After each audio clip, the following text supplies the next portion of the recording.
আব্দুল মালেক, সে প্রত্যেক জুমায় একই খুতবা, সংক্ষিপ্ত একটা খুতবা মুখস্থ করে আসে, সেইটাই বলে।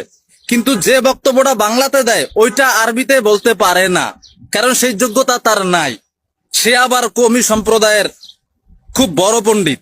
একজন খতিবের যে যোগ্যতা আসলে কি সেটা আছে আব্দুল মালেকের? নাই। প্রথম যে জুমা পড়াইতে গেছে আব্দুল মালেক, সেখানে খুতবাতেও ভুল করছে, নামাজের তেলাওয়াতেও কয়েকবার ভুল করছে আব্দুল মালেক। তো যে প্রথমবার জুমা পড়াইতে গিয়া, প্রথম খুতবা দিতে গিয়া এত অসংখ্য অহরহ ভুল করছে, সে কিভাবে জাতীয় মসজিদের খতিব হয়? সুন্নি আলেমদের সবচেয়ে বড় অবজেকশন জাতীয় মসজিদের খতিবের বিরুদ্ধে, যে উনি আরবি বেশি জানেন না। উনি নাকি আরবি জানেন না।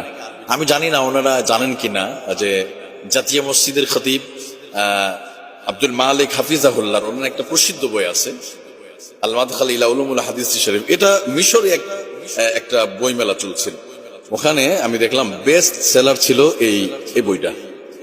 কারটা? আমাদের জাতীয় মসজিদের খতিব আব্দুল মালিক হাফিজাহুল্লাহ, ওনার বইটা। কল্পনা করেন যে মিশরে, যেখানে গোটা পৃথিবীর সমস্ত আরব কান্ট্রিগুলোতে ওখানে ছাত্র পড়তে যায়, আমাদের দেশে কয়জন আসলে ভাই, কয়জন? আমাদের দেশে উনি চিনেই না তো আমাদের দেশ, তাই না?